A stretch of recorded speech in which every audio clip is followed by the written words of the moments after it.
Vidmori POV. Once all the zombies attuned to the spawner, I had them disperse into the surrounding buildings so they wouldn't be clustered together into an organized horde in the middle of the street. As they did that, I brought my ball of light back around to Isaac and Jolie, as an idea came to mind. Do you two have any plans for today? Or are you going to be doing anything in particular? Isaac just glanced over at Jolie, who looked thoughtful for a moment before shrugging. Not particularly, no. Is there something you need from us? Well, I kind of have a theory I want to try out, and it might be uncomfortable for you to be in here while I do so, I explained, while still trying to mentally consider how I was about to do what I was about to do. Uncomfortable how? Jolie asked. Her curiosity piqued as she glanced over at the zombies as they shuffled about. The sound of metal boots and armor shifting and clanking about from all the zombie soldiers was rather distinct amongst all the activity. To put it simply, I'm going to have all my zombies fight amongst each other to see what happens. As I said that, both Isaac and Jolie looked a little confused by that statement, so I just continued to explain. These zombies of mine are modelled after monsters from my home world, and so far they seem to mostly function the same way, though admittedly they're more controlled and careful under my guidance, rather than the feral instincts that drove them back in my world. While the zombies were already dangerous under normal circumstances, there were a high number of mutant variants that sprung up in areas with a dense population of zombies, and I'm going to try and recreate that here. Jolie nodded along as she listened to my voice in her mind, before slowly tilting her head. So, you're going to have a tournament or something? I don't see anything wrong with that, she considered with a shrug. I'm afraid it won't be anything as civil as that, I mentioned, as I looked towards the zombies as they filled the various buildings. The way the mutant zombies became mutated was through, well, cannibalism. The more of their fellow zombies they consumed, the more they began to change and evolve. It's not like it was a fast process usually, but there were often large pockets of secluded zombies that went without being influenced or culled by the humans that lived through the apocalypse for long periods of time, and it was in those pockets where the mutants were formed. I could see the look of realization seemingly dawn on Jolie's face, as she came to an understanding of what was about to happen. Isaac soon followed as he anxiously looked at the buildings around us, that were now filled with zombies. Your intuition is frightening, Vidmori, Jolie finally said, as she also looked at the surrounding buildings. I'm not sure if you knew this already, but the process you just described is often how mutant mana beasts surface. They battle and consume other beasts or those with mana hearts and grow in power themselves. Really? I didn't know that, I confessed. Did my world have some kind of magic after all? Or is it just some sick cosmic coincidence that the zombie virus just happened to behave in a similar way as mana for those infected by the virus in question? I will have to think about that later. For now, I've got to focus on the task at hand. Anyway, it's likely going to get messy, so if you don't want to see all of that, you should go spend some time elsewhere, I say, as I turn my attention back to Isaac and Jolie. Isaac took one step to leave before Jolie grabbed his shoulder, as some ideas crossed her mind. If it's all the same to you, we're going to stay and watch, she said simply enough. We are? Isaac asked, while looking frankly perturbed at the prospect. Jolie just flashed a smirk as she released his shoulder. Think about this as a form of exposure training, she mused, as she crossed her arms. This will be something you'll have that the other apprentices won't. Just like them, you've likely never been in a real fight, especially against the undead. You haven't smelled rotten blood, heard the unholy groans and howls of the undead, the crunching of bones breaking, and the squelching, ripping sounds of tearing flesh, she explained, as she stepped back and leaned up against the obelisk. With your heightened senses, You're going to hear all of this and more, especially if you're going to be meditating in the midst of it all. Isaac still wasn't sure about this, but ultimately, he steeled himself for the experience to come, and sighed a bit. Alright, how are we doing this? At that, Jolie wasn't too sure, as she looked back at my ball of light. Well, if you two intend on staying and watching or listening as it were, then go ahead and enter the training ring. I'll make sure to instruct everyone that the ring, as well as the building with the Drake, is off limits during this fight, I offered, while sending my ball of light over to the ring in question to emphasize what I was saying. After a moment to consider things, Jolie just bobbed her head in satisfaction. Alright, that sounds good to me, she said simply, as she led Isaac back to the training ring and smoothly hopped the stone fence before sitting in the middle of the ring with her legs crossed. Isaac followed and sat in the same way before closing his eyes. Once they were settled, I went ahead and started going around the various buildings and guiding my mana reserves into each of the zombies. It was a quick and dirty process that felt more like funneling water down their throats, instead of letting them properly absorb or process it. I'm hoping that the zombies who prove to be the better fighters will take and absorb the mana from those they killed and mutate in response. When it was all said and done, I could feel that I used a notable chunk of mana from my reserves to charge everyone up, but I consider it to be a worthwhile expense if everything plays out the way I'm hoping for. Hear me, my horde of the undead. You shall do battle amongst yourselves until one is left standing, and you will do this 4 times. If you get taken down and respawn, I want you to stand off to the side until a winner emerges, and then you can take your places again before starting the next battle. The one who emerges as the most powerful among you, after all these 4 battles, will earn a name and will be designated as the leader of my horde. With the stakes now in place and boundaries set, I could feel their collective minds hum from the anticipation of gaining that prestige, as well as the rush of all the excess mana that was coursing through their bodies. The air seemed to shift as the horde collectively went still, waiting for the moment I gave the command to begin the battle. Despite just how many bodies filled the false neighborhood, it was so quiet that you could probably hear a pin drop. After waiting for another 3 seconds, I finally spoke out to the horde with just a single word. Devour. As if a string suddenly snapped, all hell broke loose as the roars and cries of the various zombified races among my horde called out. The muscle mutant made a grand showing first, as it smashed through the stone wall of one of the buildings, diving out from the 5th floor and slamming a zombie it had in its grasp into the ground floor, raising it above its head and ripping it straight down the middle, as the weaker zombie's innards sprayed out like an overstuffed teddy bear.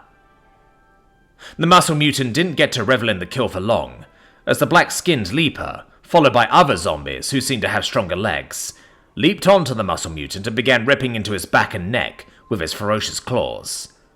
Though the muscle mutant didn't just let that happen without a fight, as they began smashing his body against the stone walls of the nearest building, or ripping off other zombies from his body.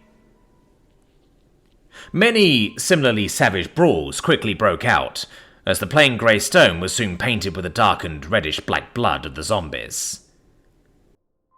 I couldn't help but wince a little bit, as the fights vaguely reminded me of the day we had to abandon the Bouquet settlement. The memories of my old life bubbled up as I turned my focus away and brought my perspective back down to Jolie and Isaac. Enjoy your training. I'll come back to check the results of all this later. With that, I left the training room and decided to return to my core chamber. Mentally shaking off the glimpses of my own memories, I turned my attention over to my core and just looked it over, as I considered all the mana I'd been expending. The rings within still swelled with obvious strength and vigor, though when I last looked at it, there had been numerous glimmering lights within that reminded me of a starry night with clear skies. Looking it over now, There were just a few faint twinkles here and there, with some more little lights gradually starting to reform within my core. It sure would be convenient to have some kind of meter to tell me exactly how much mana I have left, or how much I've been using when I do things, but at the end of the day, it would be just that, a convenience. As far as I can tell, I've nearly expended almost all of my stores of excess mana. I could probably still cast a number of powerful spells, at the expense of drawing upon the mana that formed the rings in my core, but now I just have to wonder how long it'll take to build up my mana stores again. Or perhaps how much vital energy it'll take. Setting those thoughts aside for now, I reached out from my bonds and called on Jack, asking him to come to my core chamber. Despite the clear surprise at suddenly being contacted, he diligently made his way over and within minutes was landing in my chamber, as he carefully touched down on the stone walkway. "Boss, welcome back. How goes your travels?" he asks cheerfully enough, with a bit of a whistle, while absently giving his wings a little flap. "They're going well, Jack. I'm only a couple of days away from the capital now, and quite a lot has happened. Though I'm more interested in hearing what has been going on in my absence. Anything interesting?" Jack whistled thoughtfully, before bobbing his head up and down. "A few things, boss," he offered, before sauntering closer to my pedestal.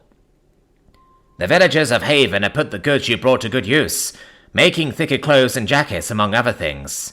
Some of them are still hunting and gathering as before, but now a few of the adults and most of the older kids are learning trades from those who are skilled enough to teach, thanks to all the extra food you brought." "That's good to hear. What else is going on?" "Well, the Spitterwolves are pregnant," he mentioned, with a bit of a cheerful whistle. "We can expect a fresh batch of pups in the near future, which is always nice. However, I can't help but wonder how different they'll be when compared to their folks. I mean, if I've changed this much from your influence alone, how much will they be affected growing up under your influence, boss?" Jack considered, as he regarded himself, his thoughts going back to when he was a simple sparrow that was less than half as big as he was now as a small raptor. That was a good point. I mean, based on current examples, Basmori is already a beastkin, with only a few months of my direct influence. Then again, based on that book about dungeons I read, Basmori and the other cubs are basically scions. The same goes for Jack and all those I've named. Considering Basmori in particular, he has actually killed and got a direct share of several people's vital energies, which no doubt accelerated his growth. Jack has killed before too, but he's only killed other animals and bugs. The changes in his body are proof enough that he's been growing considerably, but not on the level of those who have taken the lives of people, like Basti and Basmori. Hell, Ururu only developed as much as he did because he took down Frisbee, who had been a son in her own right, along with her entire brood. "I'm not sure, Jack, but I can't wait to see how things turn out," I mused cheerfully enough. New life was always exciting, after all, and I was eager to see how they turned out.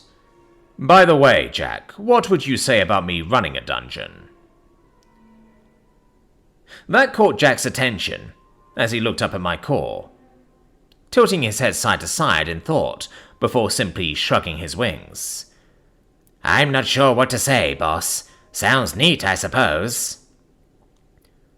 "Do you know anything about running a dungeon, perhaps?" I asked Jack. Perhaps he had some sort of insight I didn't. Jack just fluttered his wings a bit before shaking his head. "Sorry, boss, but I don't know how this stuff works. Have you asked Frisbee yet?" he asked, before shaking his head again. "Wait, her memories are spotty as it is, so she likely wouldn't know anything either," he considered, before perking up again. "I have been talking with Orwis. She told me stories about her life as a scion, but that was just the day-to-day stuff, boss. I don't think she knows anything about actually running a dungeon either," he said, while deflating slightly. "So, The only ones who would know how to run a dungeon would be the dungeons themselves, wouldn't they? Don't worry about it, Jack. You've given me a good direction to look into, I offered reassuringly. He looked placated by that and nodded a little, before looking back up at my core again. If you say so, boss, he said simply, and gave his wings a little flap. Oh, before I forget, Revere left for home about 3 days ago. She took Rionim and Rita with her too. She said something about laying that ancient elf to rest and making a report to her elders, but not to worry since she'll come back soon enough. Ah, good. I was wondering when she was going to make the trip. Thanks for letting me know. With that, Jack bobs his head while casually hopping around the stone steps around my core pedestal, not bothering with actually walking around with one clawed foot after the other. So, what have you been up to anyway? How were the kiddos holding up? They're holding up well. Lugosi, too. I think he just got his first bath this morning, I mused. Happy enough to talk about them as I started going over the broad strokes of everything that's happened since I left. Jack was more than happy to listen and ask occasional questions, but before I knew it, an hour or so had passed, when I felt something shift below my mountain. I think that's my cue to wrap things up here, Jack. Oh, sure thing, boss. It was nice talking to you again, Jack mused with a cheerful flutter of his wings. When do you think you'll be back again, boss? Protemus and Grim have lots to talk about, though I'm sure the others would love to hear from you as well. I couldn't help but smile to myself at Jack's words before coming up with an answer. I'm not sure. Maybe a few days from now. I'm still on the road as we speak, and I've got to find out what Bastia's been up to while she's been on her own. Very well then, boss. I look forward to hearing from you again soon, Jack said with a charming whistle, before offering my core a flourishing bow and taking off. Now on my own for the moment, I made my way down my mountain and looked around the false neighborhood to find the scene of a fierce battlefield that had no casualties. I saw the unusual signs of mutant combat, but then there were some unexpected types of damage here and there. There were scorch marks from fire and possibly lightning, patches of frost that seemed to persist and not thaw, and even pools of acid that seemed bigger than the usual bile pools I had seen in my old world. Bringing my perspective down to Jolie and Isaac, who were in the middle of discussing what they had seen, I conjured a ball of light before speaking out to them. So, what do you make of my zombies? Jolie turned to regard my ball of light, uncertain excitement on her mind, as she offered me a bit of a smile. I think they're terrifying, Vidmori, and I for one would love to train against them, she enthused, as her smile turned to an amused smirk. I think they're perfect to train our experienced Drake Wardens and our apprentices against stronger opponents, as well as readying them to face the undead of psychotic and murderous dungeons. Really? You think so? I wasn't expecting that train of thought, that's for sure, but Jolie was clearly excited by the prospect. Oh, for sure, Vidmori, especially since I have a feeling you wouldn't let them kill us if we fought them. We could get all the real hands-on training and experience with minimal risk of death, and the threat of injury likely still on the table. I'm sure you would also benefit from our training in your territory if you allowed us, she explained, showing off what little she knew of the relationship between dungeons and their delvers. A training dungeon? I think that's something I could get behind. I've spent my whole life being trained, training myself and others, after all. It's something I know how to do for sure. You've given me something to think about, Jolie. I'll consider your suggestion, just give me some time. Jolie nodded intently, as she looked up at my ball of light again. Sounds good to me, Vidmori. Thank you for hearing me out, she enthused, before looking to Isaac and beckoning him to follow her, as she hopped the stone fencing for the training ring and led him away. With the conversation settled for the moment, I turned my perspective back to my horde and started looking them over. The changes were quite evident, despite how little time had passed since I began my experiment. While a vast majority of the zombies still looked relatively normal, if not a little bulkier, with signs of mutation starting to develop, it was the latter minority that had the more obvious changes. Around 41 of the 150 had developed clear mutations. The original muscle mutant had grown even larger, and was surrounded by a band of 9 other muscle mutants who varied in size, but were all around smaller than the original. The black-skinned leaper looked even more impressive than before, with refined musculature and fiercer-looking claws. They were followed by another 11 leapers of varying races. The original Spitter had been surpassed by another one that had both its arms and an even more swollen belly than the original. They were followed by 9, who followed its path of mutations. All those other mutant zombies paled in comparison to the remaining group of mutants that had developed throughout the battles I had set before the Horde. They showed minimal physical changes overall. Their veins and eyes actually glowed a faint green, with all the excessive mana that they managed to absorb from the rest of the Horde. Their bodies were not used to the capacity they managed to take in, but their undead nature seemingly made it easier to ignore the pain and damage they likely would suffer if they were normal people.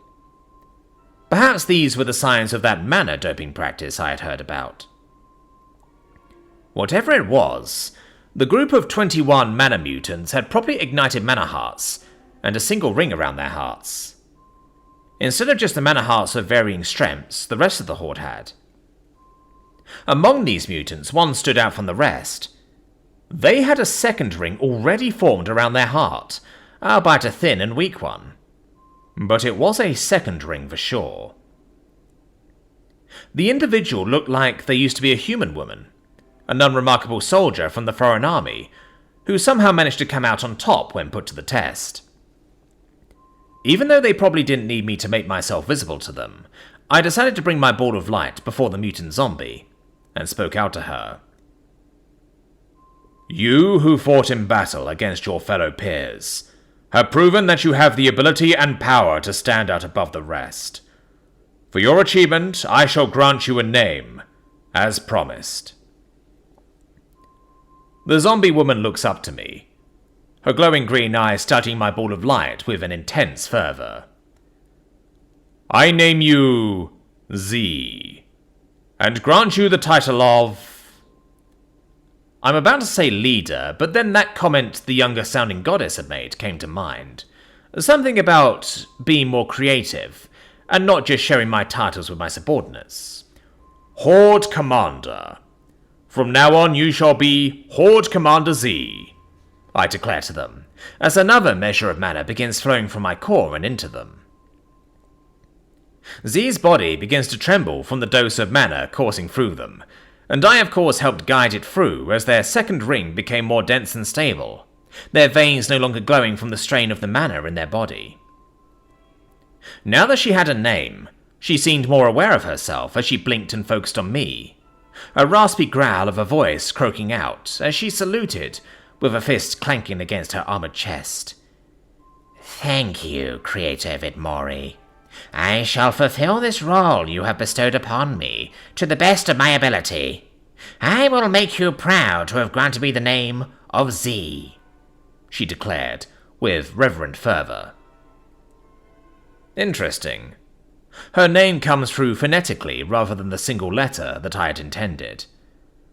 I had half a mind to tell her to just refer to me as boss like everyone else, but considering how well that had worked for Dread, I decided to let the matter rest for now.